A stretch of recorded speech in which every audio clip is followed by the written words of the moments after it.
Hello and welcome back to the OPL for this, our second day of our second split of 2017. My name is Michael Hingerting, and if you're just joining us, I am joined here at the desk by Jish, Destiny, and also eJim. Thank you all for being here.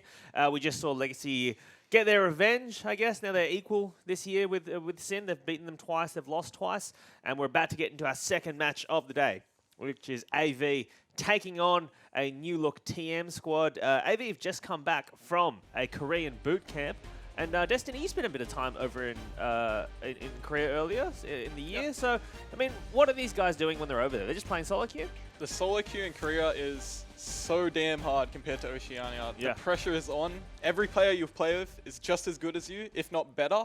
So the learning environment is a lot harsher on you. So it's either you adapt or die. So you have to, that is Korean kill solo or queue, be killed. Yeah, exactly. If you don't improve, you're going to get hard stuck. And that was evident for Ceres. He was stuck in Diamond 4. I have to say, guys, I'm an analyst. Come on. It has to be noted that he was stuck in Diamond 3, having more wins on off-roll than his actual roll. Right. So I have to bring it up because it's a worrying trend. Very worrying trend. But the other thing is, like, when you go overseas and you lose, you learn a lot more. And you would know that as going to MSI, right, Destiny? Yes, definitely. Come on, I'm going to stick up for people if you're going to start throwing shade at others. eJim, you spent a bit of time in Korea as well over there. Did you run into these guys much when you were there? Or is it just the pool of people playing is so big that Yeah, the pool of people playing is really big. The Korean server, obviously in Oceania, our server is quite small. Korea is notably the best and one of the largest regions. There's a lot of, there's all the Koreans, and then there's obviously a lot of Chinese players and a lot of people like us who would go over there just for the practice sort of thing. So I didn't run into them too much. I played with Sybil a few times. I think he was one of the guys. He had been with the Direwolves previously, so he's had it's not his first experience in that environment, but I think he did the best, I think, on AV. Yeah, he climbed pretty high, I think. Yeah, he basically got Challenger. He kept playing instead of being the guy to just sit there and get promoted and be like, oh yeah, I got Challenger, and then but he played a few too many games that day, went on a bit of a lost streak, and then dropped back down into basketball. Life is about peaks and troughs. So in terms of all of the Oceanic pros that went over there, I think he performed very well, has a very good mindset, and I think AV should be coming back into this game today pretty confident in their individual play, which is kind of what you go over there to work on. Well, I'm just getting word now in my ear that we're actually experiencing some technical difficulties with the players, and where everything's still getting set up. So we're going to take a 5-minute break, and we'll be back with our pre-game analysis for that second match. Don't go anywhere, we'll be back in 5 minutes. See you then.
Hello and welcome back from the break. We're sorry, we apologise about that small delay, but we are about to get into our second match of the day, AV versus TM. I'm joined here at the desk by Jish, Destiny, and Ejim. We talked a little bit about AV before we had to go away to that break, but let's talk a little bit about TM now. This is a bit of a new look squad for them, a bit of a rebrand, and also some new players they've brought on. They've replaced Wizard in the mid lane. They've brought on a guy called Shock. What do you guys know about him? Destiny, thoughts? He's played in NZGC. He played a bit of OOL, came 5th place, I'm pretty sure. He's only young, he's only 17, but now he's on a roster with their new support T-Gun, who's a veteran in the scene. Even with low skill player, another new player on the roster. So hopefully T-Gun can herd the troops and lead them with his leadership qualities, be the father figure in the team. The Goon. The Goon. But yeah, Daddy definitely. Goon. This team's got a bunch of rookies, and hopefully Daddy Goon can pull them through. I'm making that nickname stick. It's gonna. It's so upsetting. I feel like that's just vetoed. Like, Off camera, I said no one say Daddy Goon. It's such a funny series of sounds. Daddy Goon. The way you just described him, we should just call him Baby Carbon. He's just like, oh yeah, all his leadership qualities, like herding the kids. Like, speaking of which, I mean, T-Gun is getting he's getting paired with another kind of new AD carry in low skill play. He was with Crazy last split on X5. I mean, Ejim, you've played with supports. How important is it for? I mean, who should be leading that? Should it be the support or the AD carry leading in the bot lane? Yeah. Oh, I don't think it really matters. I guess it can come from either. They just need to gel well together. But I think T-Gun has a chronic problem of getting paired with asteroid AD carries, as Fantix coined the term back in the day. There's actually 2 asteroids in this game. We got the top laner for AV series, and now we got low skill player. Obviously, doesn't have too high hopes for himself, as he's called himself low skill player. But yeah, T-Gun had Crazy last split, didn't do too well. This split paired up with low skill player. I don't know how it's going to go. I actually don't know much about him. I feel like I've been in Korea for a month now recently, so I haven't played too much of Oceanic solo queue. I assume he's been grinding that in preparation for his first season. I hope he has a decent performance. Well, one thing you did play recently was at, or one place you were recently was at Origin, and you would have seen only their jungler there. Oh, yeah. He had some pretty good games there, Jish. He actually sort of quietly impressed me. Quietly impressed you. Yeah, I mean, I don't think he had one standout in Italy game, I think, that I was just like, whoa, this guy is good. But otherwise, I think he was sort of like has this follow mentality where he sort of like takes all the information that's been given and he'll make decisions based off that. And he makes a lot of like really intelligent calls about like the enemy jungler's pathing. He pings out like a lot of locations where we need vision or where they have vision. And I think he has like a really, really like diverse and wide champion pool. I mean, the whole weekend I was throwing names at him like, oh, you play this? Yeah, he's like, yeah, I play that. And I was like, okay, what about this one? And he's like, yeah. And I like got to the point where I was having fun. I was like, yeah, you ever played Olaf? And he's like, yep, can play that too. And I was like, yeah, oh, right. Cool. So you're saying only has probably quite a deep jungle pool of champions, yeah? I mean, he literally never said no to me when I said, can you play this? So I'm going to say, yeah, pretty deep. Yeah, I think obviously like I was on the team. I just think he is a player that, in my eyes at least, he's quite new to the scene. I played on TM last split, on the roster again now. But I think with time, he will get very better. Very better. That was a... yeah, all right. Very better. Okay. Very good. I think he has a lot of potential. I think if he gains a lot more confidence in himself, because I feel like he is a very smart player, and he did play very well, but he was a bit hesitant to kind of be like, yo, I'm the jungler, like bot lane, I need you to do this. Like, okay, top lane, you do this, sort of thing. I feel like if he becomes a bit more demanding and like... starts to get that confidence in him, I think over the course of time, he'll be a very good jungler. Destiny, how do you think Only stacks up against Sybil? Because you've obviously spent a lot of time playing with Sybil. You would have seen Only playing at Origin. You would have seen last split as well, playing on TM. What are your thoughts there? I think Only is very similar to Sybil. They're very aggressive junglers, and they always like to trade sides of the map and just get in each other's faces and just pressure them as hard as they can. I do think Only showed very good signs at League of Origins, and I agree with Ejim and Jish that he needs the leadership qualities to back it up, and hopefully he can gain that with T-Gun on the roster. Yeah. And I do think that he can push it to Sybil today. It just depends if he can or he can't. Yeah. All right. Well, let's take a look at one of our teams getting ready right now in the studio, AV right now. And looking pretty relaxed. Jake's pulling a bit of a headset guy there. What's he doing?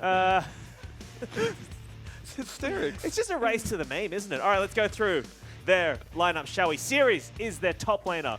Their jungler is Sybil, as we said, climbed quite high in Korean solo queue while they were over there. Their mid laner is Triple. Blinky is their AD carry, having a sip of this coffee, and Jake there in support. And speaking of Origin, Jake had a bit of a monster, I was going to say monster mash. He had a pretty good series at Origin. And just you were telling me before, you were very impressed by his champion pool. Yeah, I think he actually he like exhibited like he could play a few different champions. I still am pretty sure that the Tariq pick was an accidental lock-in. I don't think they meant to do that. Right. But he still played it. It was alright. Yeah.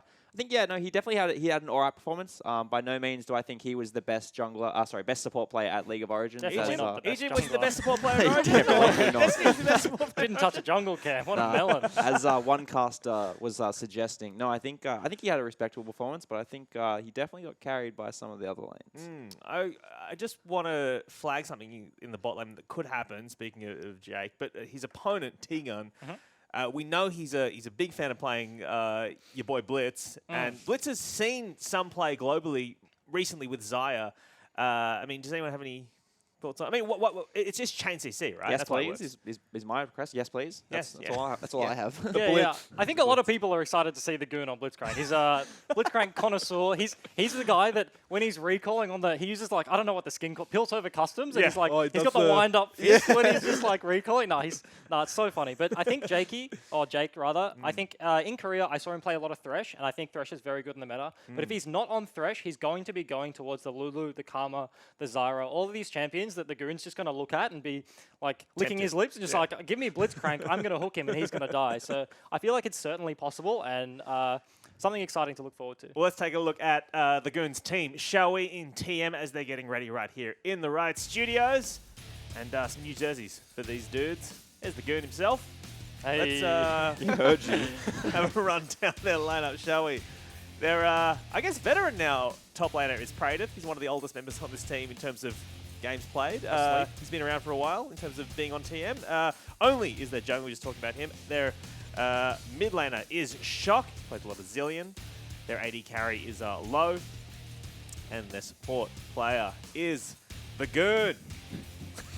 Have we renamed AKA him? T-Gun, his actual Have we name. renamed him or? No, I think the other night he was referring to himself as the Good. It was fine. It's fine. If we've reached that evolution of the nickname, then I think it's fine to just... It's stuck. We're there. good, It's the end. You've succeeded, EJ. Yeah. You've succeeded. Graphics wrong. It says the T-gun. Yeah, I don't know. We'll Fair. get it changed later. We'll get it changed later.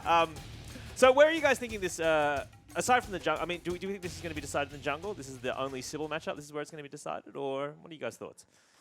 Yeah, I mean, go ahead. Oh, thank you. I think Triple will actually dumpster shock. I'm going to straight out say this. I think this is going to be a 2-0 for AV. Yep. Triple actually got pretty high in Korean solo queue. Being on his team previously in AV, I think he's one of the upcoming rookies who's just hasn't found his feet yet. Yep. And hopefully Korea brings it out in him and shows it today. Yeah, that was what I was going to add. It's not necessarily the jungle matchup. It's definitely going to be like that 2v2 around mid. And I think what's going to let TM down is that only often plays for himself, and he'll play for, as you said, trading sides of the map and try path maybe a little bit greedy and get his own CS advantage.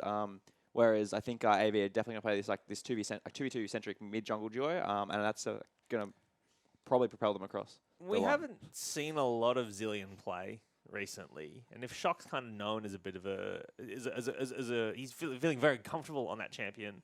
If you're Blinky, if you're AV, then are you looking to like just ban that out, or do you just like kind of take it and then whatever? I don't think they're going to look to take it. I think Zillion it can be very strong, but he's quite niche. He fills a particular role in the mid lane, like very supportive, obviously.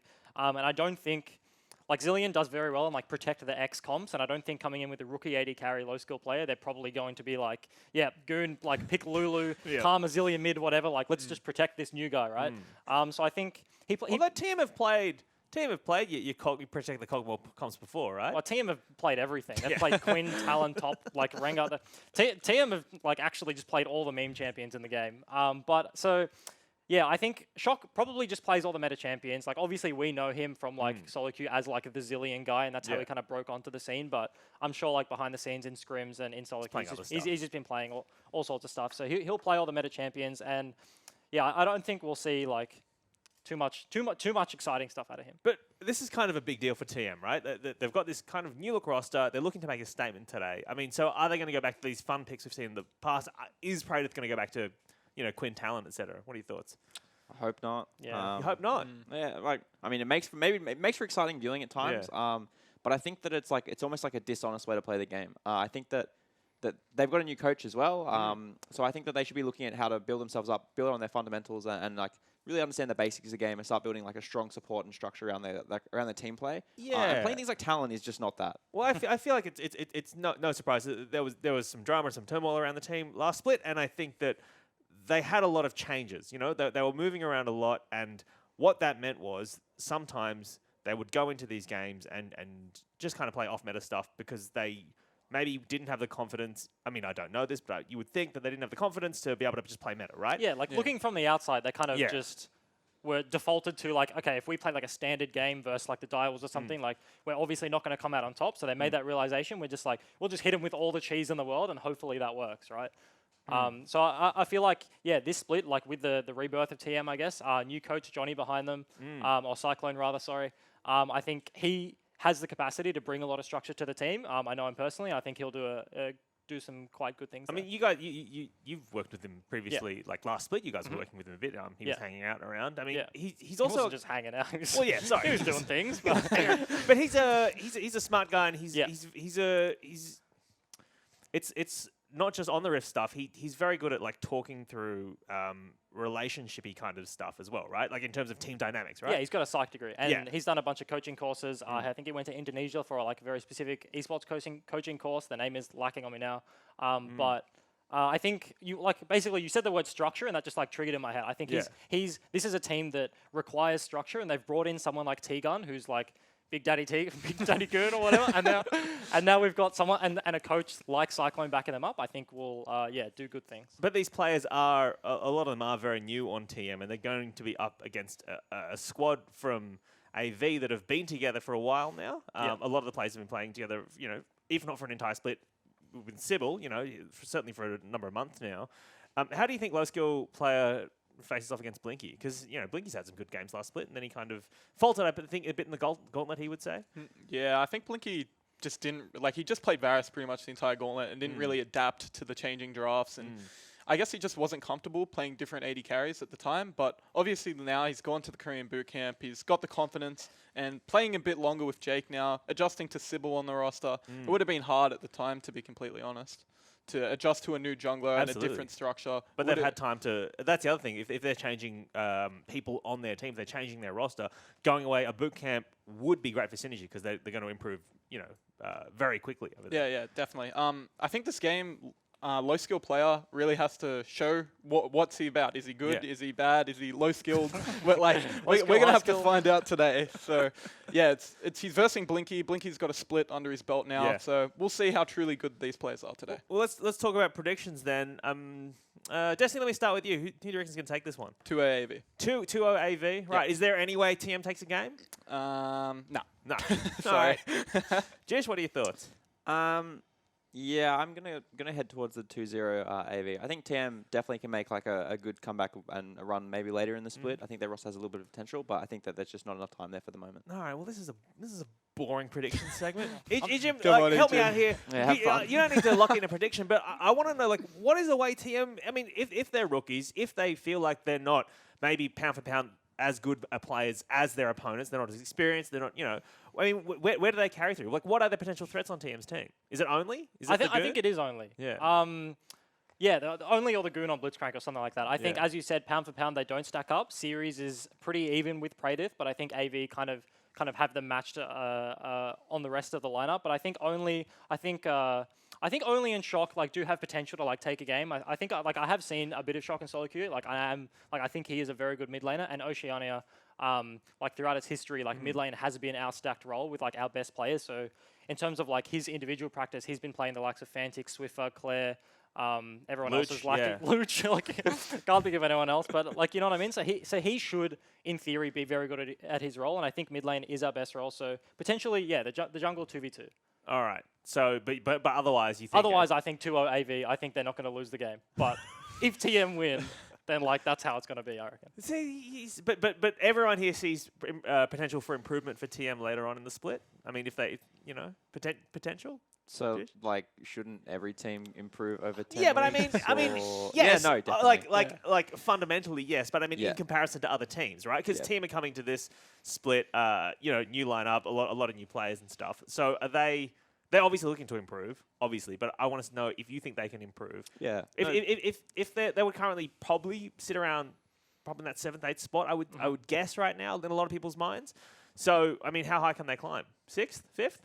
Can they get out of the relegation battle? Am I putting a number to it? Or Yeah, sure. God, okay, on the spot. As a guess. No, this is not a concrete number because it's when you haven't even seen this team play yet. Piggybacking off, I guess, Ejim's point about structure and cohesion, things like that, I think that towards the later end of the split, I think that they could possibly be that team that's pushing into the last place of Gauntlet.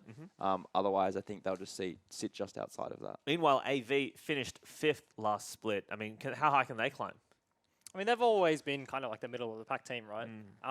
They've never been bad, but they've never like broken the top like echelon of Oceanic League of Legends. 2, 3, 4, yeah. Yeah. So like in terms of where you place a team, like they have that bounds, like the upper and lower bound. Like they could make like the top 3 of playoffs if they have like a good run, but they could also just as easily slump sort of thing. And as we're talking about AV, Sybil has just been meditating for the past like 2 minutes of this pause. I think his mental's going to be absolutely zen as we get into this game. Yeah, I think AV have a lot of work that they can do. Like, they've invested in the Korean boot camp. They've invested in the sports psychologist. It's really up to them for the long term how much they can improve and if they can fight Sin for like that 4th/3rd place spot. So I think this game will definitely show if we've seen improvement or not from them.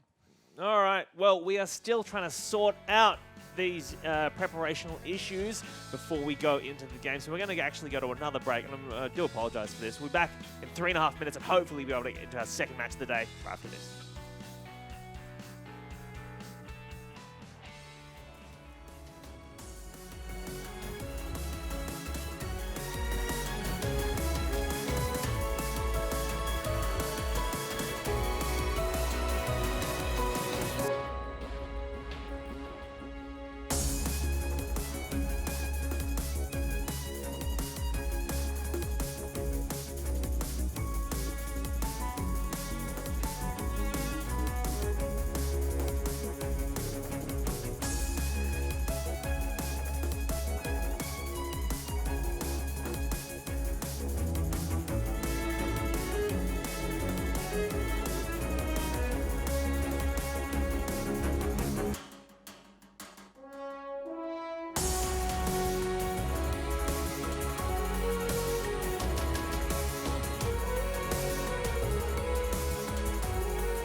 Welcome back from the break. My name is Michael Hingising, and if you're just joining us, we are in the midst of a delay here at the OPL before we get into our second game of the day. I'm joined here at the desk by Jish, Ejim, and also Destiny in the middle there. And also, bringing us in, we're going to be expanding the desk to involve both Spawn and Fish. Why don't we get a desk? This is bullshit, we gotta Fish. stand. We're sitting over here standing up like peasants. It's a disaster. Sitting over here, standing up. No, That's That's why you don't get a That's desk. a thing. Yeah.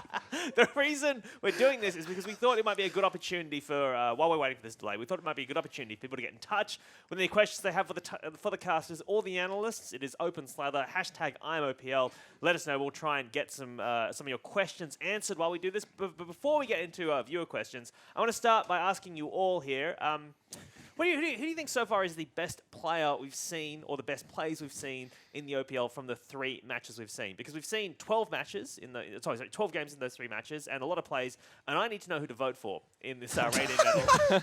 So Have we seen 12 games so far? 12 games, haven't we? No, 9. I think we've seen 9. 9. I apologize. My maths is bad. Look, I'm not a native maths speaker.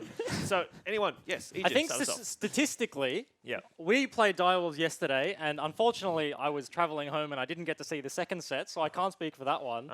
But a lot of teams have won games, but only one team has achieved a pentakill, and only one player has currently killed 5 people in quick succession, and that Sure. is Chief Raze. So All right. I feel like he's got this one in the bag. He's popping. Tigers is actually writing down that. No, I'm writing it down. That's a legitimate vote. Take Anyone else notes. have Someone guy beat gets me. Someone beat pentakill. Quinn. You can't do it. It's impossible. All right. I'll argue here. All right. Fantix, 3-man Vladimir ult after the Baron. Where he just flashed over the wall. Like, pretty that won good. us the game, I think. Like, I don't didn't get a know. Like, pentakill, he never so, got a like, pentakill, but I don't know. I what don't you're know. saying. If there's a 3-man Vladimir ult, Suman's got a 5-man Vladimir yeah, ult, got so me he there. kind of beats him there statistically. So there's I a was going to 3-man say, for flag. me, it would be Fantix, but like just to throw another name out there, like a little bit different, I think that ZZZ actually had a really good initial first couple of games. I mean, the Riven was great in lane. The rest of the team then just fell to absolute pieces around him, so he never got to take off. But the Jarvan game was like bloody impressive. Yeah. And then his Nautilus was also really good, and I thought that he was just going to be stuck on carries. So for me, I would say Fantix is hands down the best player so far. But if I was going to throw a dark horse in there for maybe, a couple of upsets throughout the season, it'll be ZZZ. Jish, you've not ventured any votes here. I thought we actually might have skipped me. No fence sitters here on the desk. Okay, yeah, no, I'm sure. I think I'm going to go from the Chiefs Direwolf series, and I'm going to also agree with Destiny. I think Fantix had a really good performance. Obviously, huge name in Swiffer, and has been touted as probably the best player on the server for a while, and I think that Fantix actually put up a good performance to take that off him last night. So depending on how, the rest of the split plays out, I think Fantix is definitely in hot contention for that. Some right Derek smiles there Train from the medal. rest of the analyst desk. But the thing is, the best Nobody else part has a about this is pentakill. not only is he like arguably the best mid laner on the server right now, arguably the best top laner on the server as well. I mean, he flavorized DOS 3 times at Origin, was able to pick up some good victories there, back to back, able to, continue to pull Victoria over the line. So I think Fantix right now definitely has claim to like best title on the server. No, yeah. Did anyone disagree with that? Destiny, you're First thing we've ever agreed on. Yeah, quite possibly. I mean, you're a little bit of a jerk, so it is hard to agree with you at times.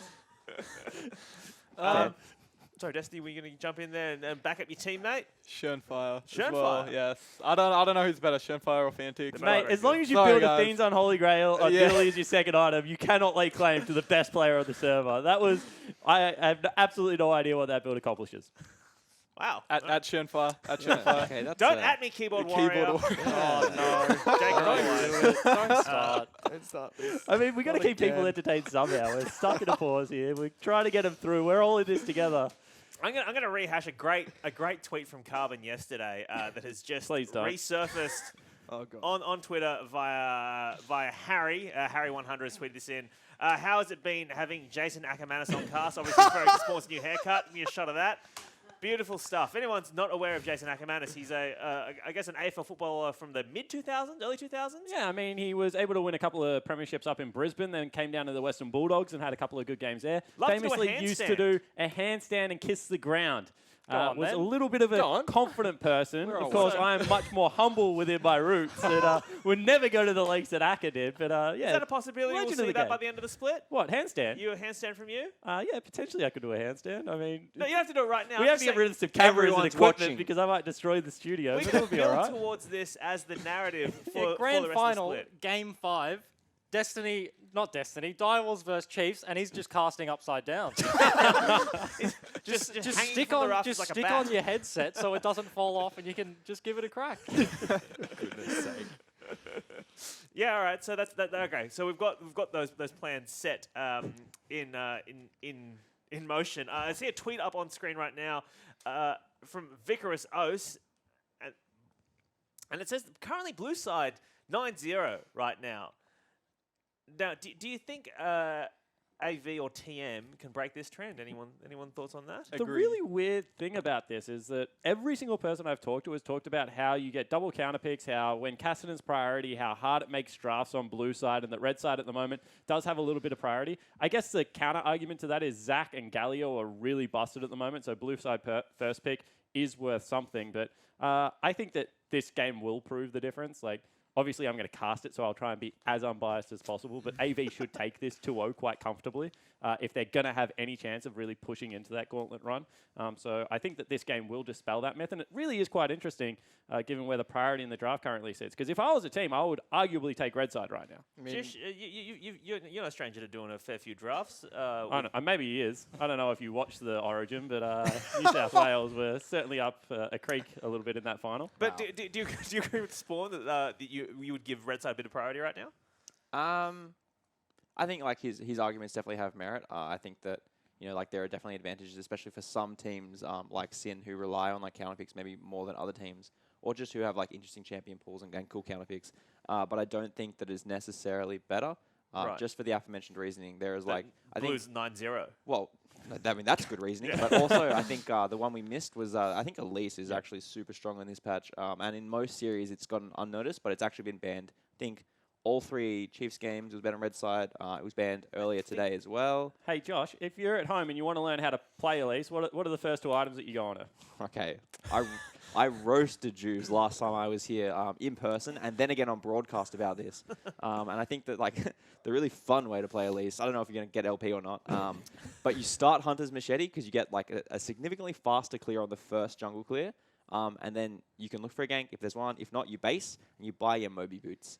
And once you've got your Moby boots, I think there's almost like a surrender option on the other team. That's just like, Elise has Moby boots, guys. You can call it off now. Foregone conclusion. Unless your name is Lucio Park and you buy Moby Boots and then you run straight top lane and then you just int. And you just die. And then you've got Moby Boots and you've got no stats and your team's like, For "Alright, bonus come points, on." if you're really confident, throw a Dark Seal on top of it. Moby Boots Dark Seal Elise is legitimately unbeatable. All right. Well, Fish, do you have another tweet for us? Because I we do. feel like we've I think- gone as deep as we can on Elise Moby boots. something's happened to Hingen's eyes. He can't see far enough to read this next tweet. So I'll read this one. It's from They put a Giles camera O'Donnell. literally in front of the monitor, so I can't read it. Sure. Okay. Yes. Yes, I was struggling because they put a camera in front of the monitor. Yeah, Yes. you're- Anyway, sorry. You're yes. struggling really bad. We got another tweet. Who's better looking, Jake or Tegan? Is that Jake with a Y or Jake with a K-E? That No is Y? Jake with a Y. I am not Both have a into KE. Yeah. I said no Y. This Oh, Jake. that guy on Can your we get screen your right now. opinion on Get a that good joke look. too, though? Get the goon. Yeah, let's throw Spawn in there as well. So we're going Spawn, Jake from AV, or the Goon. Oh, What wait, did it- that's a pose. But the That thing- is a Yeah. pose. He's heard the He's tweet. ready. He's actually at told you. Giles or die. He's got a phone on the stage. This is twice he's been on to us. He was listening to Hingers before when he was sitting in here when the other cams came up, and now he's already posing. That's actually. If we can go back to T Gun's shot for a second, that's actually his album cover from his about to release it. He's actually been working on some R&B tunes. It's actually he's very good. He just needs frosted tips. Yeah, yes. Because you know who I will say this from last split, a very good looking player who mid beast. I think we can all agree he was probably the best looking player to grace O's. Thoughts? Don't know. No one else agrees. I thought that was like a hands down favorite. I'm not really into objectifying our players. You're right. Yeah. They're Well, not very pieces of I meat. haven't met them. I haven't sat down and had a conversation with them. I don't know what's on the inside, so I don't know if I'm qualified to answer this question. All right. No other player has like a copy pasta about being really, really good looking, right? So I think Mid Beast just takes the cake. At the same time as well, the reason that I'm very hesitant to answer this question is both Jake and T-Gun are much bigger than me. Like, as in, like, they're both over 6 foot tall, and T-Gun probably deadlifts more than all of us put together. So I am not really confident in answering this question. Well, given that we have now descended into rating these players on their looks, I believe we have really scraped the bottom of the barrel, but I think maybe we've also scraped our way to the time when we are ready to get into Champ Select. So, let's do this. To get us into Game 1, let's start to casters. Spawn and fish. Where's the wipe? There was the cool wipe that we normally use. This is an absolute disaster. Hello, everyone. I am Jake Spawn Tiberi. Joining me is the lovely Matthew Fish Stewart. We're ready to get into our second match of the night. It is going to be AV taking on TM Gaming. That's right, TM. Recently rebranded, were Tainted Minds last split.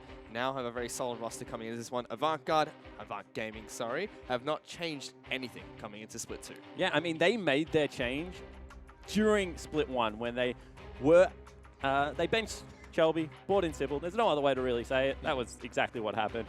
At the same time, Praedyth only stay for TM Gaming. However, Shock, Low, as well as T-Gun come onto the lineup. And this just seems to be the way of the mercenary life. I mean, you get 2 rookies, you bring in T-Gun, you hope that you can make something of a season. It has not worked yet, Fish. Odds are against the man. But hopefully, this time, TM Gaming can bring it together. But first you don't succeed, you try, and you T-Gun again. Hope that it finally works out, this time for TM. But we have a couple of bans coming through. Wow, 2 very specific target bans from Avant Gaming. Zillion banned out towards Shock. We have a Cannon ban and a Blitzcrank ban out towards T-Gun. Elise, Zach, as well as Zyra hit the bench for TM. And that's interesting. I mean, all of a sudden, you're getting rid of 2 very specific champions, but as we've been saying on the desk, blue side is got a little bit more flexibility of being able to pick up one of the stronger picks. What are you giggling at? Blinky giving the heart to the camera. Is that what that is? Yes. Ah, makes sense. It started from Korea. You put your 2 fingers together like this, it shapes like a heart. There you go. Looks like a cross to me. Oh! That's even and better. that is why I legitimately didn't talk about it. Because he's a monster. Absolute monster. I can still Thresh and Lee Sin have been locked in. Come on, do your job. Let's go. Thresh and Lee Sin locked in for TM. T-Gun will pick up that champion only, taking Lee Sin into the jungle. AV going to lock in Ashe as their AD carry of choice. They should pick up a jungler here. And this is what happened a lot in the Promo Rallo tournament. Teams were taking T-Gun off Blitzcrank, and he was locking in the Thresh, and actually had quite a couple of good games on it. Was able to get multi-man flays during the laning phase. Only's a very good mechanical player, so Lee Sin is definitely in his wheelhouse. As Jish said, does play everything. But a lot of initiation so far coming out of the AV lineup. And the thing about Only as well is the fact that he does play a lot of champions, but he also knows what he wants to play these champions into. He knows what champions he's comfortable blind picking. If he can see the opposition's jungler, he knows what he's comfortable playing into that. This time around, though, Sybil's gone for the Kha'Zix pick, which is what we saw Juice play last match for Sin, and Shock will pick up Syndra for TM. And it's just such a safe red side 3rd pick in Syndra. She has a lot of priority over lane. There's very few things that do good against her. One of the things is going to be Zed, as well as probably Echo you would ban away here, away from Triple. Given the fact that that probably is going to be a top lane Galio, although I know supports are dying to get their hands on it. And it's actually going to be LeBlanc. Don't necessarily agree with that, Fish. And so 2 assassin bans. Yeah, but Shock. I just think Fizz, Echo have much better lanes. And we haven't seen too much of Fizz since MSI. He was thrown around in the mid lane quite a bit. Yeah, Banshee Veil coming in as a second item really did shut down a lot of what Fizz is doing. And arguably, if they do lock in Fizz, you can just go for your lost chapters into Banshees. So, it's interesting. And the 2 bans from Avant Gaming were Varus as well as Caitlyn.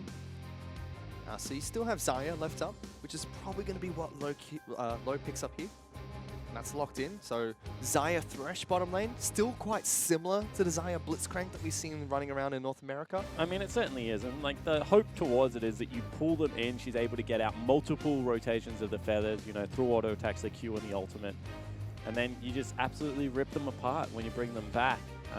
T-Gun going to be looking to, you know, flash forward, tie up multiple people, keep them within the box as well. Thresh is very good at locking down key members.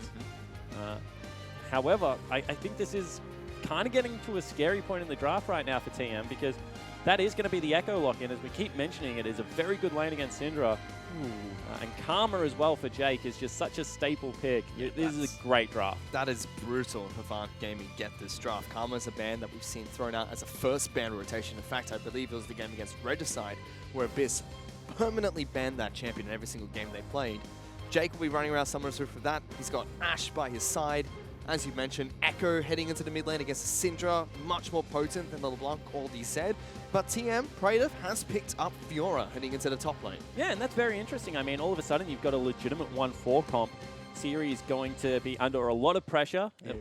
One item onwards in this game is Praetor will start to take over the map. In the 2v2 as well, Lee Sin Fiora is certainly a very good combo, even early on at being able to pick up skirmishes. So expect TM, expect only to try and split the map in half and really target that top side, get Praetor the lead, because we already saw it once today. If Fiora is ahead, you cannot answer the split push. Just no one goes with her. And the split push against Echo is very good. In fact, when Fiora first came back into the metafish, it was against top lane Echo, as you're able to scout out the parallel convergence very easily, get the stun in, and then go to absolute town. And speaking of series really quickly, I mean, he had a very contrasting first and second half of Split 1. First half, he was picking up solo kills, doing really well in the top lane. A lot of people are looking towards him to being the next good top lane in the league. Then second half, he just completely fell flat on his face. I mean, yes and no. I think he was a little bit overhyped. Like, he had some good games, sure, but I don't think he was ever, like, really that standout. And the thing about O's is you have to be really careful when you hype up top laners because, I mean, with the exception of Swiper, no top laner has really been consistently amazing. I mean, Chippies is now getting there. He's a much better tank player now and carry player. Tally historically was only able to play carries, and that was the biggest flaw in his game. Now he's got both wheels, so I would say we're adding more good top laners up there.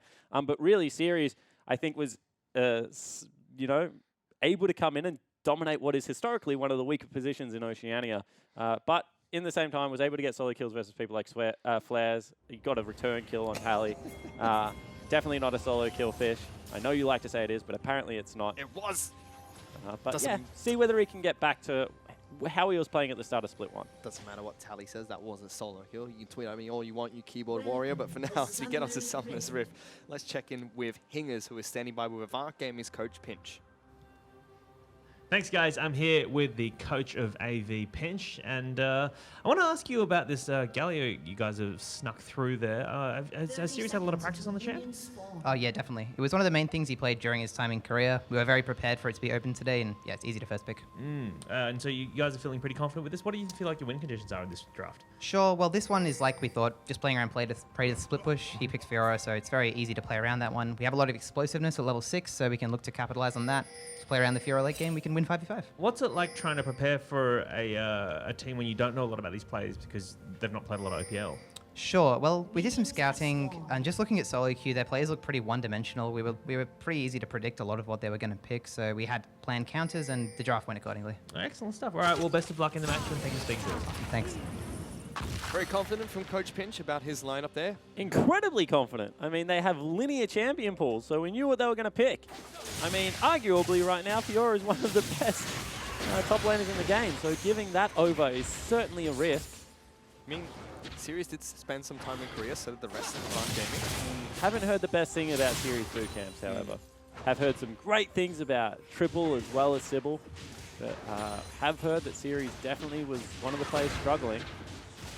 So see whether he can find some form here, because if the lane doesn't go in his favor, Fish, he's going to be in some deep trouble. One thing we heard from a lot of the players coming back from Korea was that in Korean solo queue, Fiora has no bad matchups. She is the matchup of the top lane. So if Series had any play on the Korean solo queue, he would know that this is a volatile matchup, not one that Galio does fantastically in. I mean, the thing about Fiora matchups is you're just relying on her to have no wave clear, and to be able to shove her in, make her trade creeps, so being able to go aggressive on you. At the same time, the problem with that is that you can't really deny her farm either. You can see in the bottom lane already low, as well as Tegan taking quite a bit of damage from Blinky and Jake. Ashe and Karma just have so much more range in comparison to Zion's Sibyl's actually going to range. find only here. Who will See find whether who? they now fight. Sybil does have jump. Use the blast cone to get there. There is another blast cone for Only. He goes back in. Tags him with the Q. Decides not to go back in. Good damage from Sybil. Repels Only away. Yeah, it certainly was. A lot of that also come out of Jake with an early rotation. You can see that they had the early shove, and that's why Only was really hesitant go in. Still sitting on top of a ward right now is Only, so Sybil could have looked for some more play. Good damage from Triple there. Jumps straight on top of the Syndra. Good return though. Shock. Not afraid to dish out some damage of his own. I mean, fantastic turnaround, actually. He, in the end, won that trade fib. You can see that Triple now on no health, as well as health potions. So you can see that instead, he's going to go back, use the teleport to get back into lane, and this is generally where Echo start taking over. Shock's going to continue chugging through potions. There's the teleport coming in from Triple, as you've mentioned. Double ring, has a refillable, picked up an extra control ward as well. He's going to be very happy in this mid lane. Shock has no potions, so he has a window to try and force a back. And they continue to fight this man on the top lane. Praetor's gone for an early back to base. He's picked up an extra Doran's blade for himself, so he's going to be throwing one, holding the other. Series now heading back to base. Gets another back off here. Probably doesn't have enough gold for a longsword. Generally, when you see someone shove that hard, means that they want to maybe get back again. But he does get inside of their jungle. Hang on, Triple going for an aggressive play against Shock. Almost kills him. Now Only is in amongst it. Doesn't tag him with the resonating strike. Yeah, so a little bit of a misstep there from Only. Probably could have chunked Triple out instead. It is going to be a summoner spell advantage now over to Triple, as well as a lane pushing into him. Just clears it so quickly. I mean, Echo is absolutely phenomenal as far as wave clear goes, and we've talked about it a lot, but having a hard counter to Syndra not banned out seems to be a little bit of a mistake here from TM. Yep. And Avant Gaming really looking the goods at the start of this game. They're already up about 500 gold. Yep, doing well all across the map. Bottom lane, Low and Tegan just getting shoved in by Blinky and Jake. No opportunity for the Thresh to find any form of engage at the moment. I mean, it's just too low when you're at this stage of the game and you are at that kind of health level. There's always the risk that if you do engage too early, you're just going to get killed. You can see he's running Courage of Philosophy, so he is also a little bit tankier than you maybe would have thought. Yep, he's going in now. Does have Only right behind him. Flashes forward, misses the play, splits the wickets, doesn't connect with the hook either. Avant Gaming just turned this around, laid down the pain onto Low, taking so much damage for that trade. We'll get a route down on towards Jake, but that was a disaster. Certainly was, and just anything had to hit there, Fish. He had to hit the flay or the hook, and it probably would have guaranteed a kill for Only, who was in behind them. However, it does not happen. Now Sybil looking at mid lane. You can see that a little bit suspect, given the fact that the lane is going to push back into Shock, so he doesn't really have to overextend here, although Triple has level 6 and they can dive. Yep, they can tower dive if Triple takes the turret aggro, but it's going to be Sybil that jumps in first. Let's see if the ultimate comes out from Syndra. Galio gets in, flashes away, good taunt.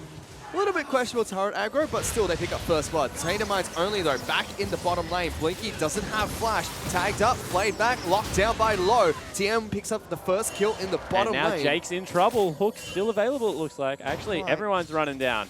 Here they come, the rest of the team. Kha'Zix's the first one in. Tegan, no flash. Jumped on by Sybil. Good damage. Last auto attack from Jake's going to be enough to pick that up. And still Triple has ulti, so he's going to look for another play here. Low's going to have to be careful. Parallel Convergence does get popped. No stun coming out from Triple, but they force Taintermites off that tower. Yeah, so a messy early game. Series straight using the ulti to get into the mid lane gank and affect that dive. Haven't really forced Low back, so he's going to be able to collect all this farm at the turret. And at the same time, Praetor is able to build a big wave up and crash that in. So an experienced lead at least for Praetor for the meantime. It's good for him, top side, man. Once he picks up his first item, he should be able to go toe-to-toe against Galio. Easy. Normally, Fiora starts to take over once they get any form of sustain.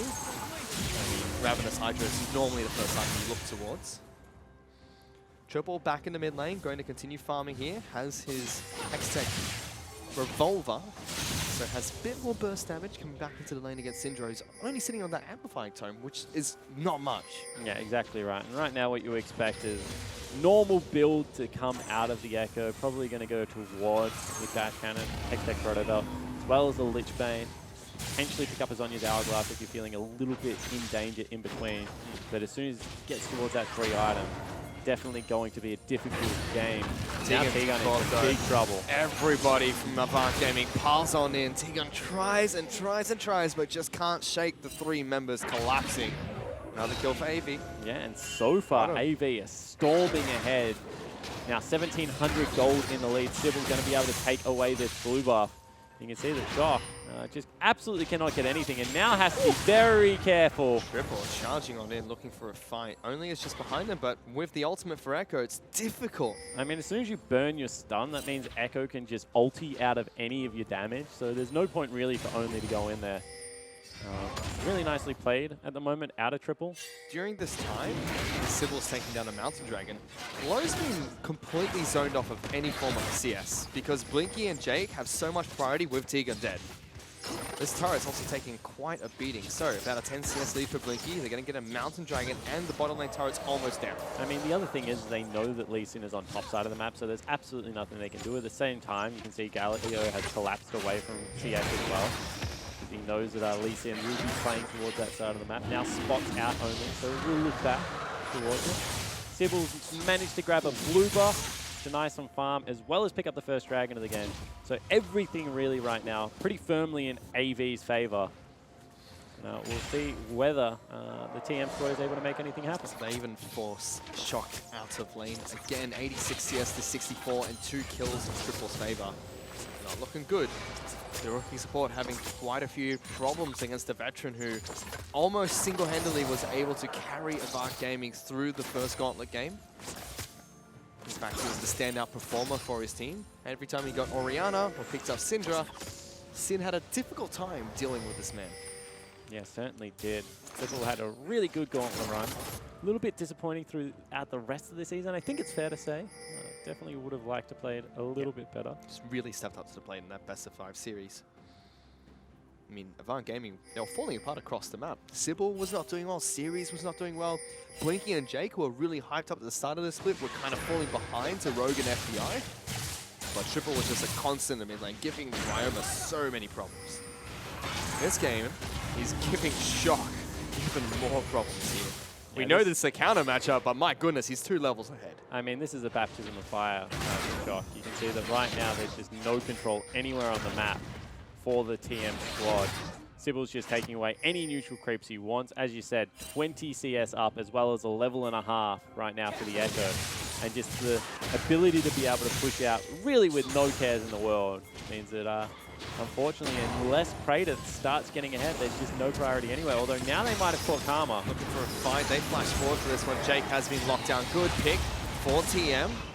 Thresh gets the kill though, which is not great. I mean, Thresh didn't steal the kill. It was just the support walked through one of his walls. So unfortunately, the damage came out there. You can see they're trying to use this time right now to push in bottom lane, as they knew that Sybil was on the top side of the map. So Jake has fallen down.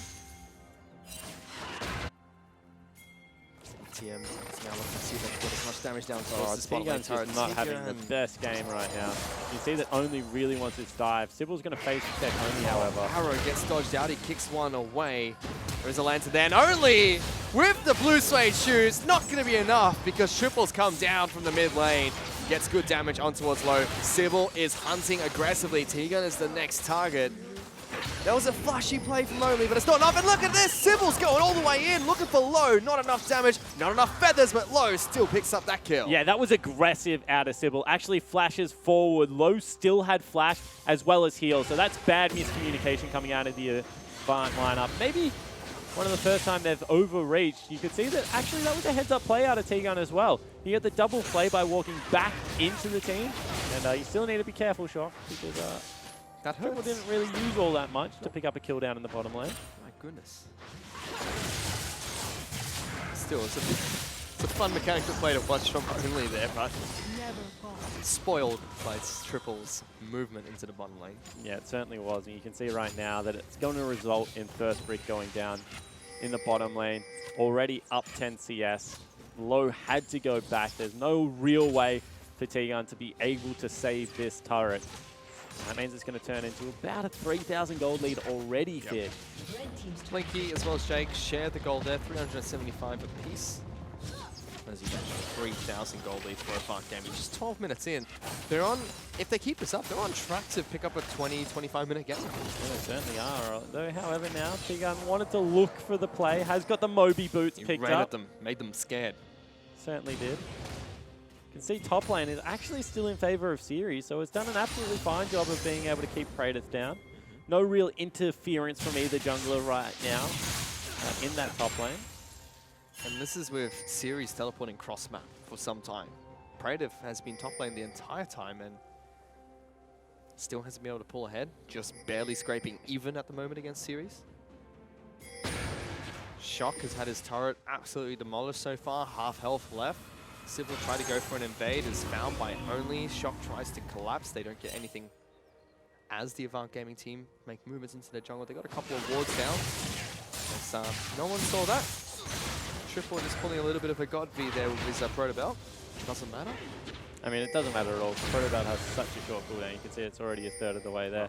As now Sybil wants in on only. Oh, jumps over, blind, still finds him. Blast Cone is there. Does he take it? It'll be a 3-on-1. Jake's trying to lock down low. Gets him, slows him down, good damage. I mean, it wasn't all that blind. He saw that he ran over a ward just behind the red bar. So really nice heads-up play out of Sybil to be able to read it. Now pulling in the Rift Herald, as well as a big wave to be able to take down this top lane turret. That turret is dead. Good rig coming out from low. It's not going to be enough. Do they push through here? The answer is yes. They try for an Ash Arrow. TM only jumps out of the way. Triple is rotating up. In fact, maybe baiting for Shock to try and match his movements as well. Hiding inside the fog of war. Rift Herald's going for the second charge. You can't stop that man from charging, T, and it doesn't work that way. We saw Juice try that earlier. Turret down to half health. Only will finally take down that Rift Herald, but look at Shock. He's dead. Jumped on by Sybil. Easy execution by the Avant Gaming jungler. They're going to try and transition this into a dive top side of the map. TM back off, and AV pick up 2 turrets back to back. And this is so clean right now by Avant Gaming. They're just able to pull the TM squad around the map. You can see massive advantages absolutely everywhere. Now 5,000 gold in the lead. Really the last thing left for TM to try is just stall out everywhere and isolate Praetus for some split pushing. But really the Galio still has enough wave clear, enough armor that he's not all that disturbed by it.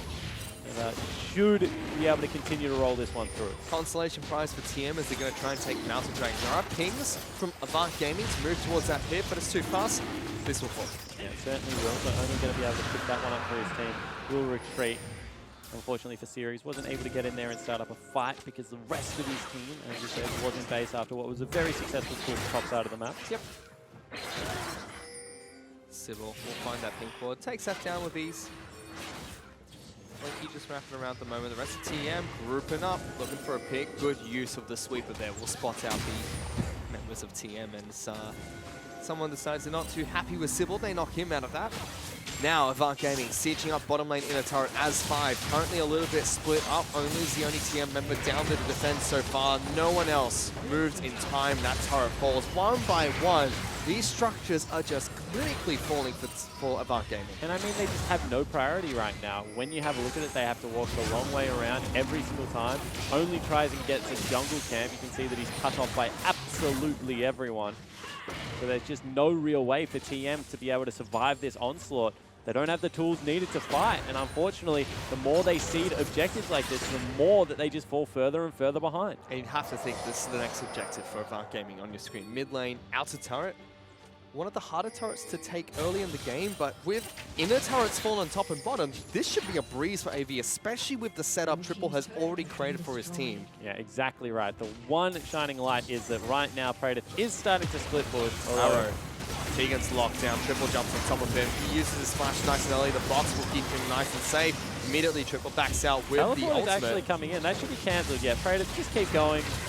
I mean, if you're on the same screen as your teammates, you're probably not going to be able to win the fight. However, you can see they're still chasing right now, Fifth, looking for that engagement.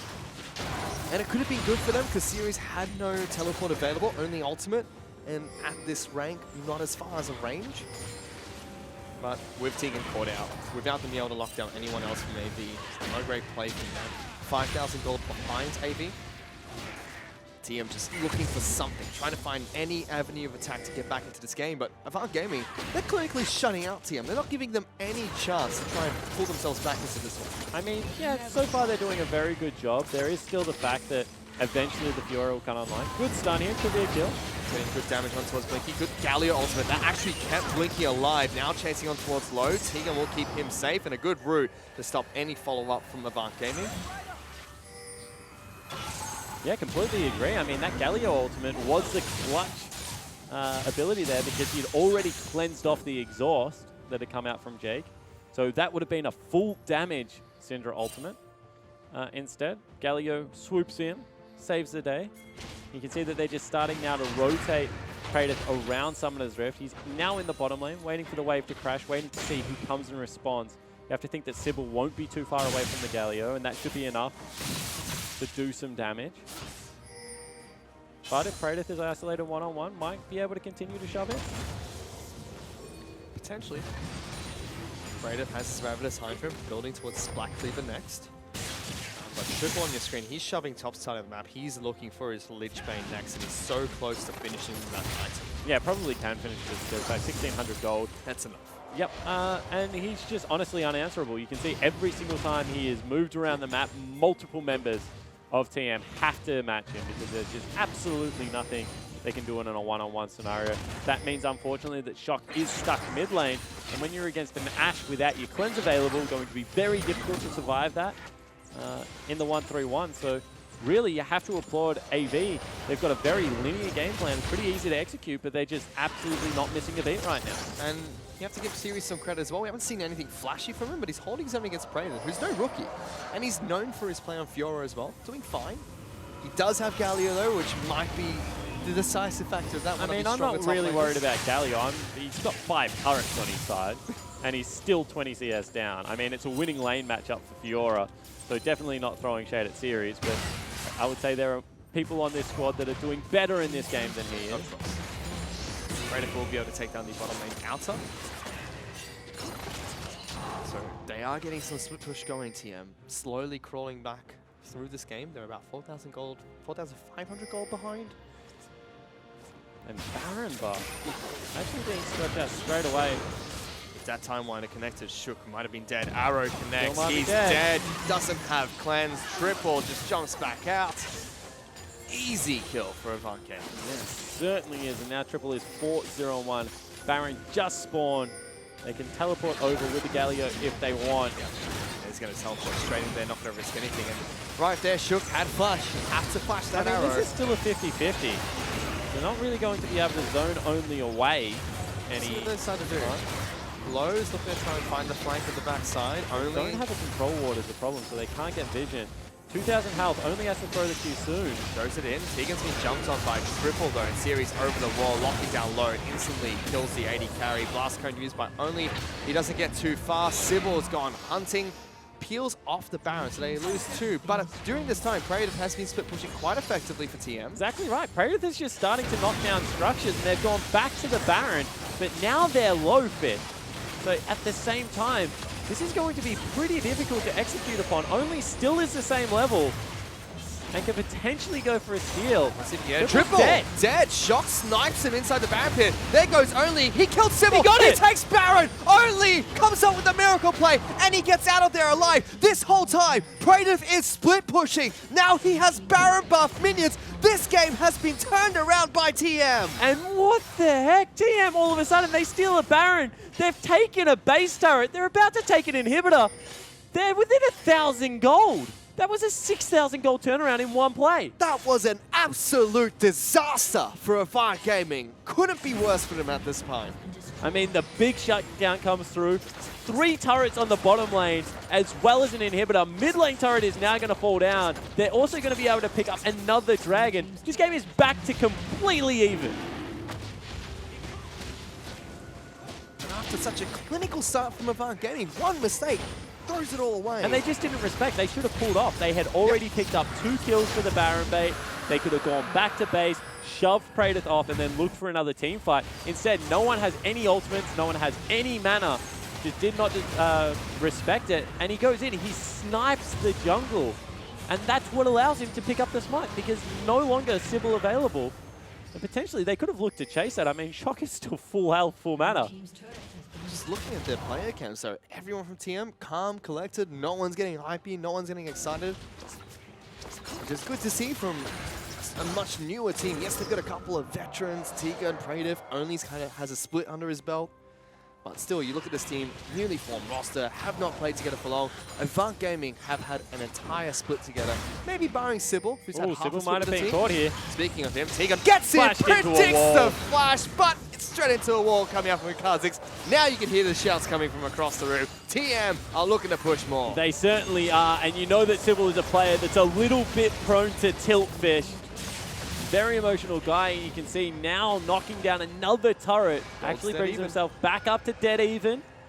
However, with the strongest split pusher, with a big wave starting to stack bottom lane, and still 50% of a Baron buff remaining, you know they're not done yet. You know that Praetor's going to go to work. Bottom lane's going to crash, and they're going to stay as the 4-man unit in the mid lane. This is where, if you're a Avant Gaming fan, you start praying to triple to put the team on the back again and carry them to the promised land. It's going to be difficult, but they're going to try. Certainly is going to be a little bit hard of an ask. I mean, they've just given so much of the gold away, and whilst Echo deals very well with normal creeps, certainly isn't the best against super creeps, although they have managed to push him back. You can see they want to wait for that big wave bottom, because that means that Triple will have to go deal with it. Blinky just doesn't have enough items at this stage of the game. It's not just a big wave, it's super minion wave from Tainamize. There'll be about 2 to 3 super minions down there, stacked up with a ton of range minions. This is also the cannon creep wave as well. Looking for a deep engage here, Triple, trying to fake out TM, but they're playing very passive. They know they've just let Praetor go to work top side. He's on top of Series. All the vitals are gone. Where you going, Series? You're not going to fly to your team for safety anymore. That's just going to cost you a turret. Yeah, it certainly might. I mean, they've rotated more people over already, and you can see that huge creep wave is bottom. This is a wave that if they go, it will be on this. This is such patient play from TM. They're taking the right play at the right time. That's 3 super creeps in that wave. There's no way Blinky can take it down. Hide as much as you want, Blinky. That wave is going to crush you as soon as it reaches your turret. TM, use this time. They break open the final inner turret for themselves. They now have 1,000 gold in their favor. 7 turrets to 5. They have 2 Mountain Dragons. Top side of the map, Praetor is clearly dominating Series. I mean, there's just absolutely nothing Series can do anymore. Praetor's about to hit level 16 as well. This game was so over. AV were in complete control, and what was one of, I mean, the most questionable Baron setups of all time. Like, let's call a spade, may have made this game blow up. I mean, it's still very even. It's just when you're 5,000 gold up at 17 minutes, you don't expect to be even at 25. I mean, we see teams take 50-50 Barons all the time, but in this case, it's not really a 50-50 when you have a Fiora smacking on your bottom lane inhibitor. And it wasn't even that. In the end, the jungler was dead. Yeah. It was a 0-100 Baron. Only was going to get it as soon as Sybil died. Even if Avant Gaming got that, no one died, they still would have lost bottom lane inhibitor turret for that. Yes, better situation for them, but still not a perfect Baron, which when you were 6,000 gold ahead, you expect to make these little bit safer plays almost.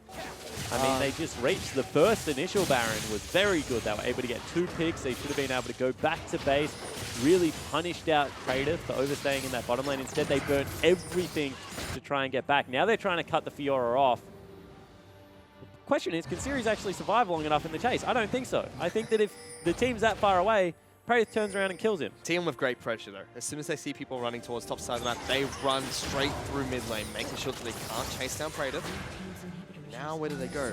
Inhibitor in the bottom lane is going to respawn, so they probably only have 1 super minion left down there to push with that giant wave. TM though, just hiding in a bush. Typical TM Different style. roster, exact same strat.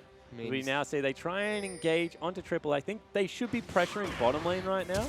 That's a big flash forward from Series, trying to lock down Praetor. Triple's on top. He just turns around. Praetor says, come at me, bro. I'll take you all on. It takes 3 people to jump on Fiora, and they lose mid lane inhibitor. What the heck are you doing, AV? Praetor is so strong right now. You can see 0-0-0 does not matter. Has a BF sword, has 2.5 items as Fiora. There's no way if they don't land CC that they're going to be able to blow her up. And now just divide the map in 2. Triple without ultimate cannot dive in on that. Cannot. TM slowly chipping away at this inhibitor.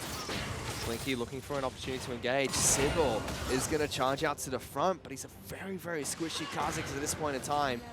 Slowly, TM just run up when they can. Power Lock Convergence is good for Triple. Might cut off low. He's going to use his ultimate early and take the Dark Passage. Arrow misses and Powered Q misses. And that's just one ability from low to dodge all of those abilities. Yeah, exactly right. You can see now without really all that much engage left, they're pretty confident in being able to step back up.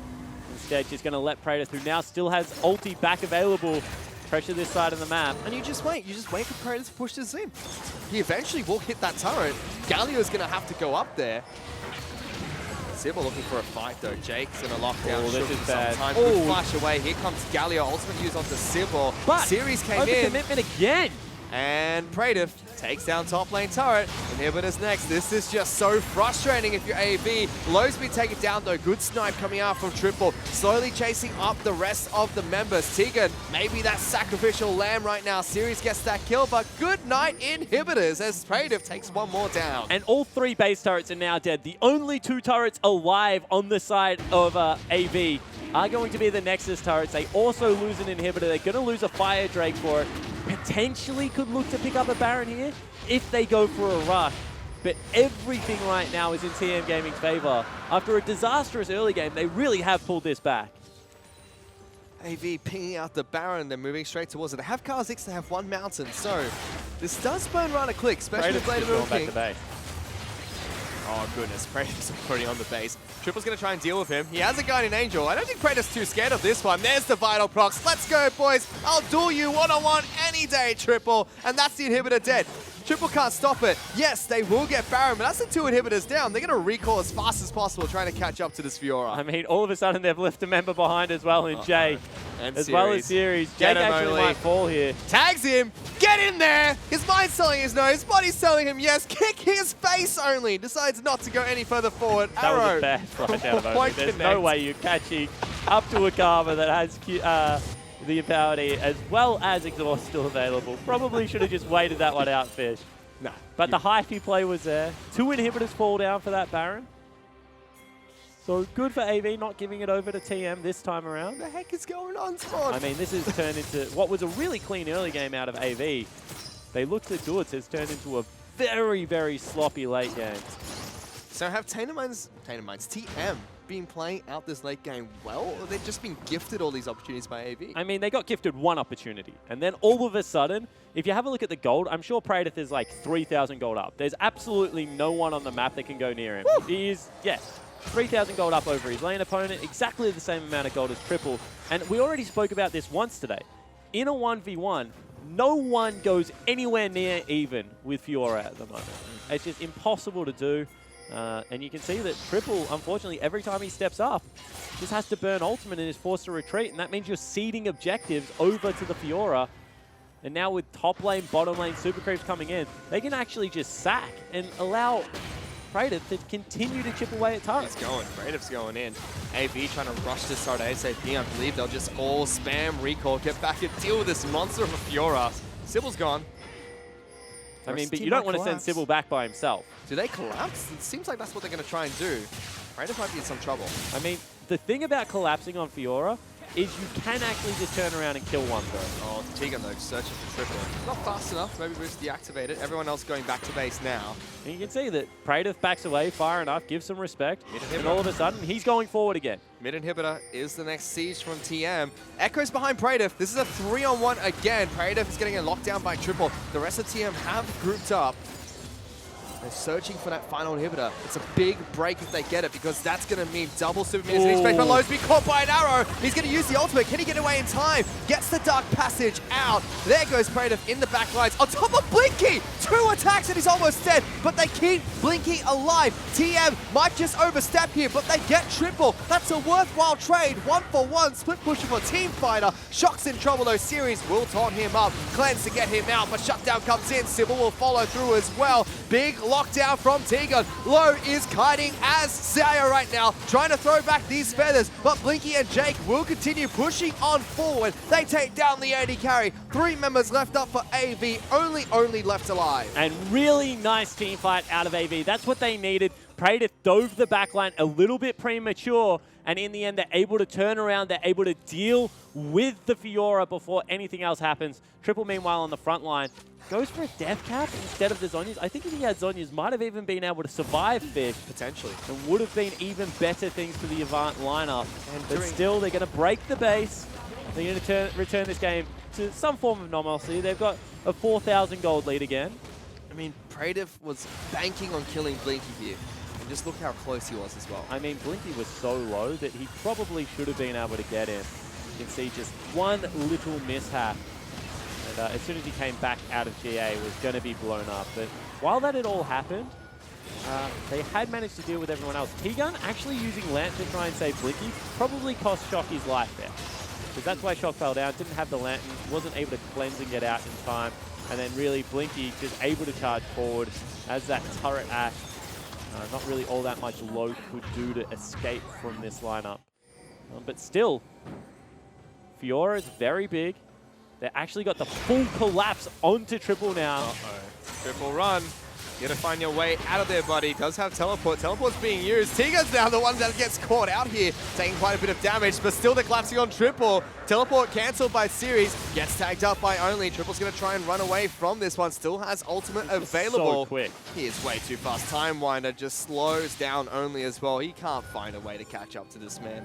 Certainly cannot. So in the end, both teleports burnt. T-Gun nearly fell down as well. They didn't stick to the play though. The play was to catch out Triple, and half a TM pulled off. Sybil now going in aggressive here. He does Once have again, backup. you just need to be careful though. I understand that he has backup. You know, there's two people trailing him down the lane. It's just that Praedyth legitimately nearly two hits him. Coach Psycho from TM there tweeting in saying that Praedyth's the scariest 0-0-0 top laner he's ever seen. Now he's 0-1-1, so they're still pretty similar. I mean, he's definitely the scariest top laner that doesn't have a kill. AV, what do you do though at this point in time? I mean, you look to collapse on the Fiora. She's overextending. Really still the only person on the team that is accelerated. You can see that Triple went back and was able to pick himself up to Zhonya's Hourglass, so now in a very good position. Ooh, Goes fishing, gets hooked. Gets Sybil. That's off of his jump as well, and good night, Sybil. Shook takes him down. Shock, very nice play there. Able to get the ulti out at the last moment. Has been able to pick up the death cap himself, so now 3-4 items done on the Syndra. As soon as level 16 comes through, will hit like an absolute truck, as only Syndra's can. Double Mountain, double Infernal. Elder Dragon coming up next. I feel like we're in for the long haul here, Spot. I feel like we're just going to go to a point split Baron, honestly. This game has been very back and forward. Still a 3,500 gold lead for AV. Certainly does not matter at this stage of the game. And I feel like it's just going to be park Praedyth's bottom lane, pressure Baron, and hope you don't get collapsed on. Because that is one way you can just guarantee that it's going to be a one-on-one isolated play. If they send two people towards Praedyth, there's no guarantee they still kill him because he's very mobile. And Baron will fall incredibly quickly to this TM gaming lineup. 15 seconds till that respawns. Praedyth's now bottom side of the map, so split pushing on the opposite side of where they want objectives. Arrow's been thrown. Connects onto Tegan. He's knocked out for some time. Series looking for that fight. Tegan have to force a flash, but Jake flashed to try and catch up to him. So support for support flashing.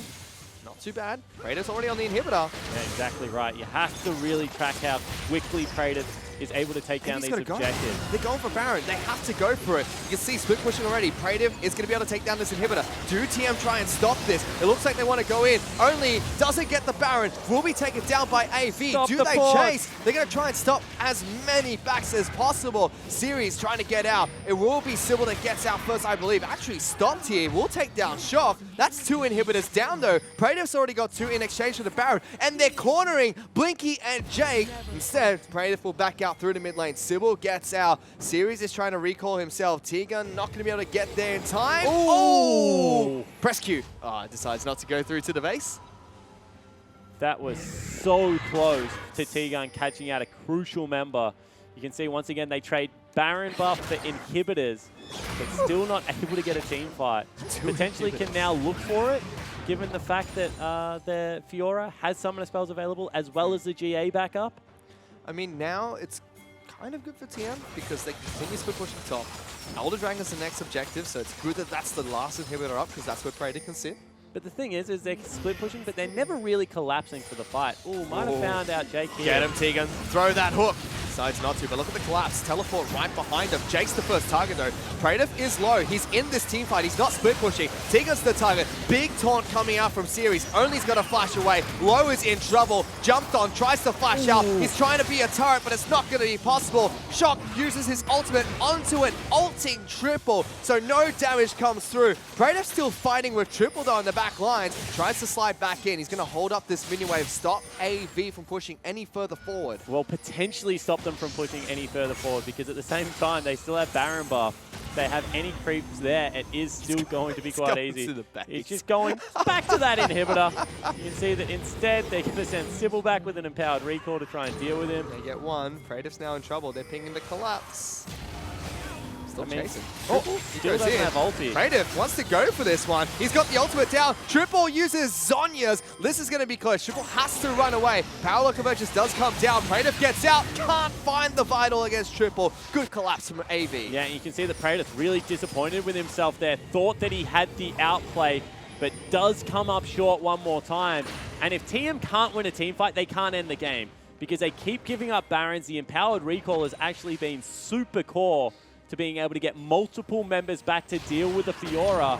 And Shock, as you mentioned, he ultied Triple, which I actually think was the right call because it made Triple burn the ultimate. Arrow straight down mid lane, does miss. However, I think it was the missed skill shots afterwards that should have killed Sybil and then would have made that a 1v1 play. Praetor said for another 20 seconds. AV marching down empowered minions towards the Nexus. Teleport from Series. They're going all in on this. Yeah, they actually want to end the game right now. 10 seconds left. There is no GA available. Hook on the Sybil. Tiga's looking for the fight. First turret's gone. Series jumping in on top of his team. There goes the next turret. They're going for the win. AV are trying to finish this game, and they've done it. They just run it straight down mid and take down TM in game one. And I mean, it looked like TM were caught napping. It looked like they thought they had time to be able to get their top laner back into the action. But AV, decisive call. You can see they're not real happy about it. That looked like it was going to be done and dusted in 24 minutes. Instead, we're here for about 40 on. But a win's a win, Fish. They managed to pull it back with some pretty decisive late game plays. TM were just so close as well. Huge props to them, only with a big steal. Praetor tried so hard. But again, a couple of lackluster performances on the TM side, just not stepping up to the plate enough to pick up the victory. And just some crucial whiffed abilities in the team fights. I mean, that could have been so close. What it would have been if they had been able to, you know, proc the Vitals one time to be able to get Praetor to heal up in the team fights. If there had been a couple more crucial lanterns, or maybe even the Syndra being able to follow through with some more damage. Just little mechanical mishaps, I think, is what cost TM badly. But really, TM have to fix the early game. Because you can't trust a team to throw a 6,000 gold lead at 15 minutes. I mean, if that's your game plan, I mean, that's some WE level mind game that's going on right there.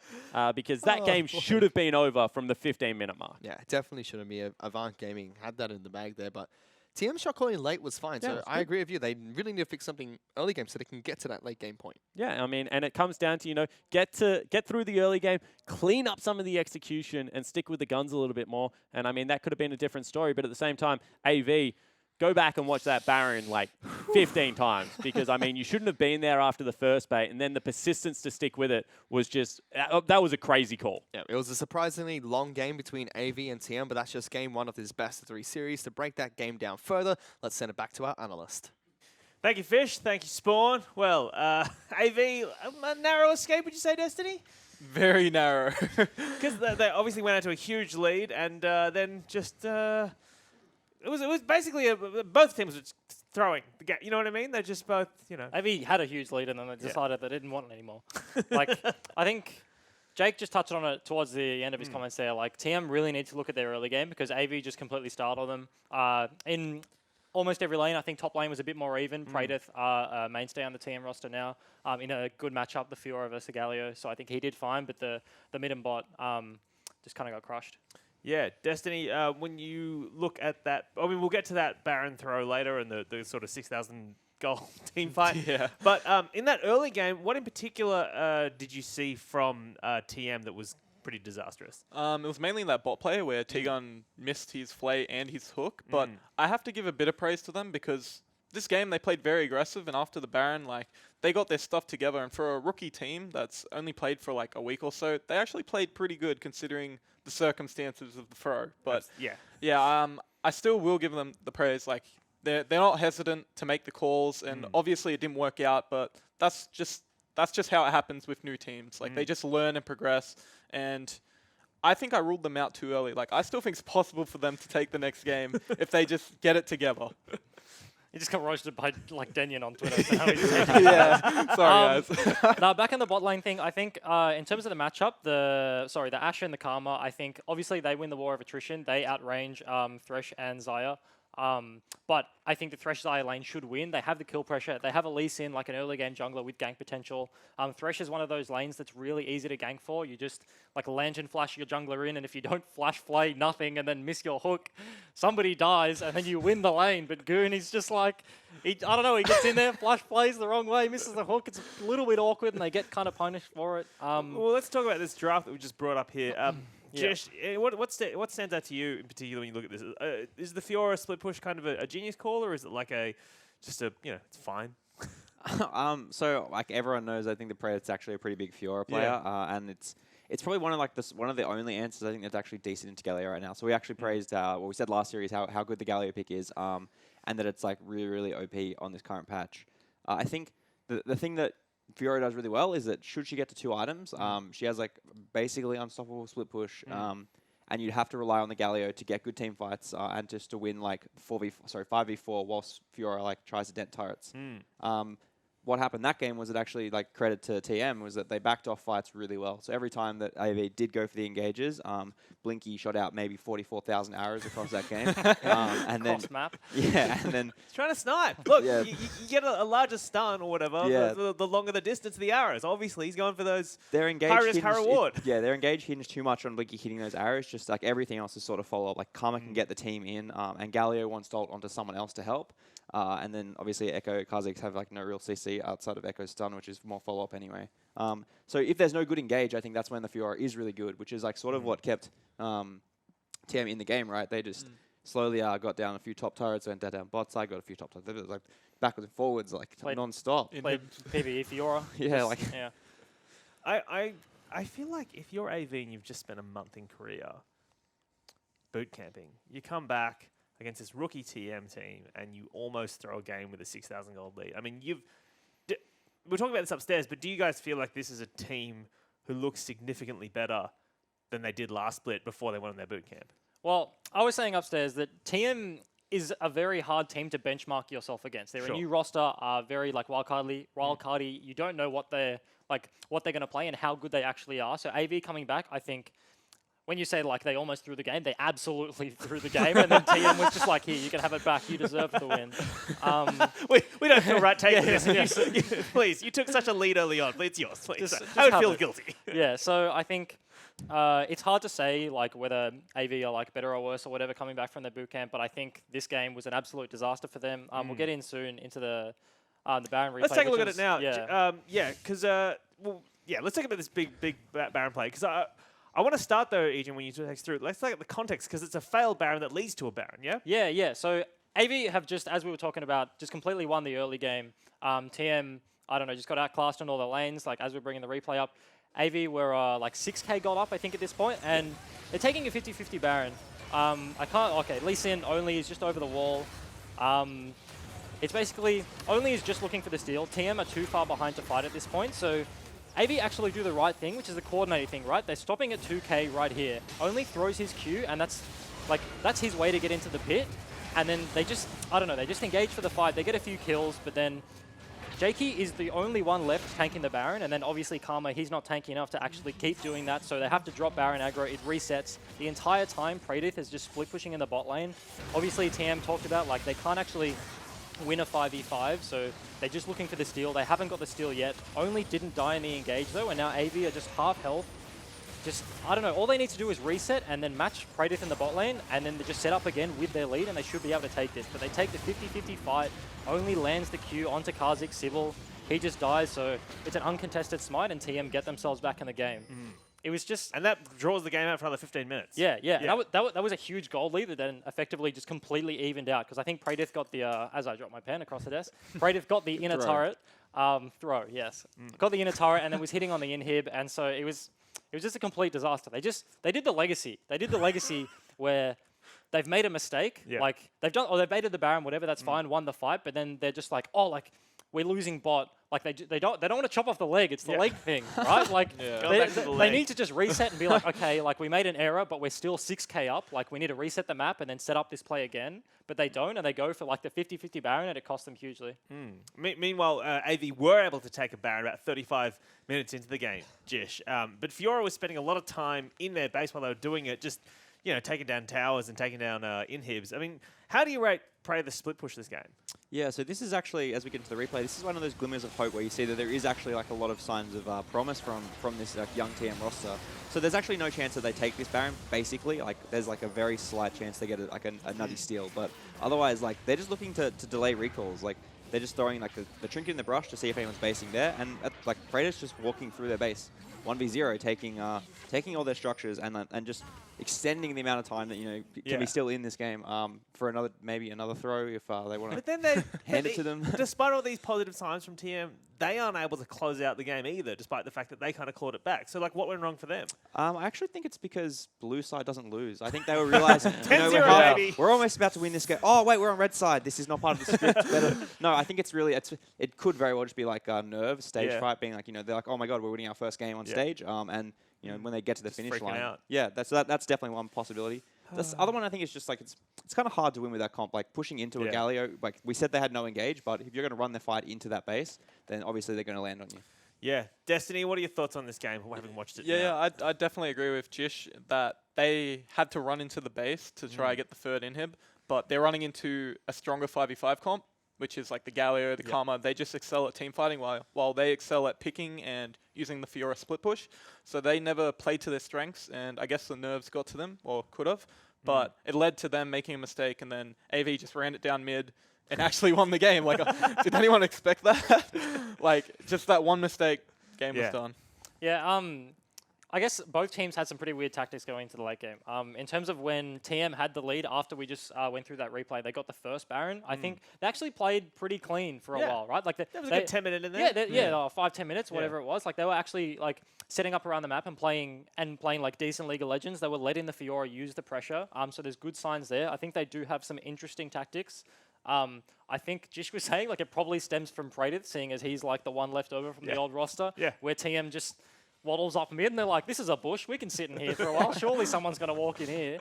And so like we're like, so they waste a bit of time on the deploys and on the setups when they should be like pressuring for Fiora to split in the side lane and hitting the mid inhib.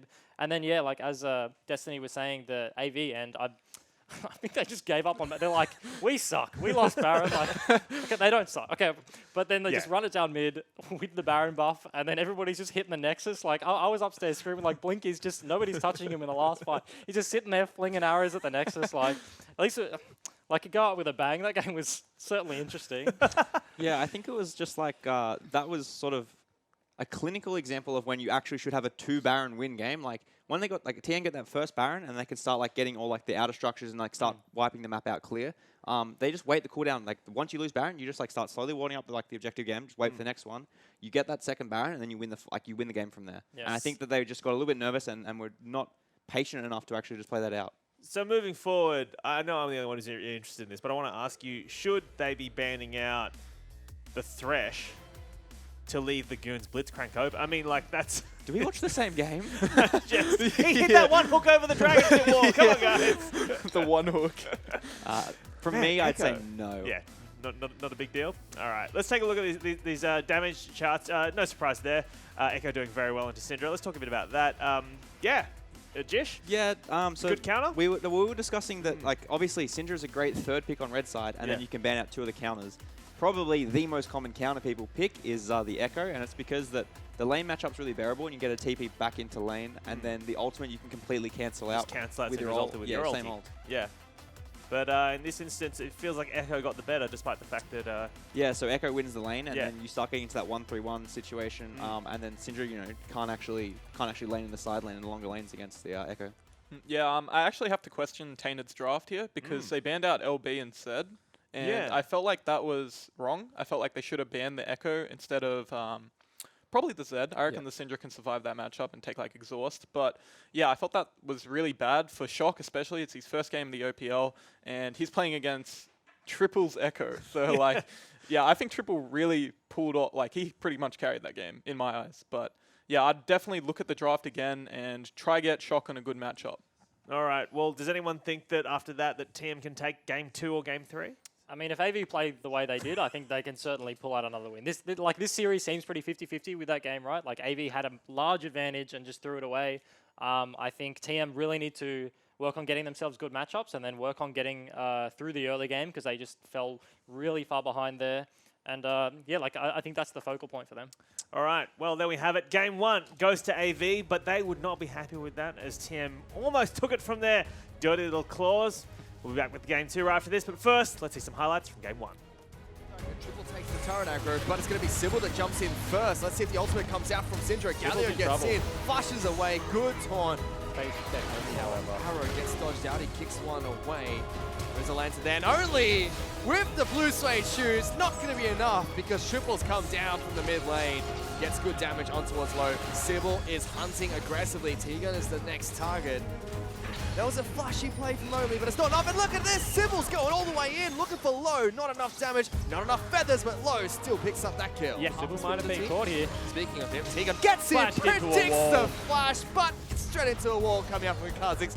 Now you can hear the shouts coming from across the room. TM are looking to push more. That's a big flash for a series, trying to lock down Praetor. Triple's on top. He just turns around. Praetor says, come at me, bro. I'll take you all on. It takes 3 people to jump on Fiora, and they lose mid lane inhibitor. What the heck are you doing, AV? Isn't expecting Low to be caught by an arrow. He's going to use the ultimate. Can he get away in time? Gets the Dark Passage out. There goes Praetor in the back lines. On top of Blinky. 2 attacks and he's almost dead, but they keep Blinky alive. TM might just overstep here, but they get Triple. That's a worthwhile trade. 1-for-1 split push for Team Fighter. Shock's in trouble though. Series will taunt him up. Cleanse to get him out, but Shutdown comes in. Sybil will follow through as well. Big lockdown from Tegan. Low is kiting as Saya right now, trying to throw back these feathers, but Blinky and Jake will continue pushing on forward. They take down the AD carry. 3 members left up for AV, only left alive.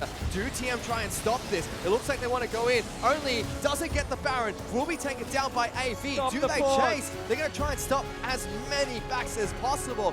Tiga's looking for the fight. First turret's gone. Series jumping in on top of his team.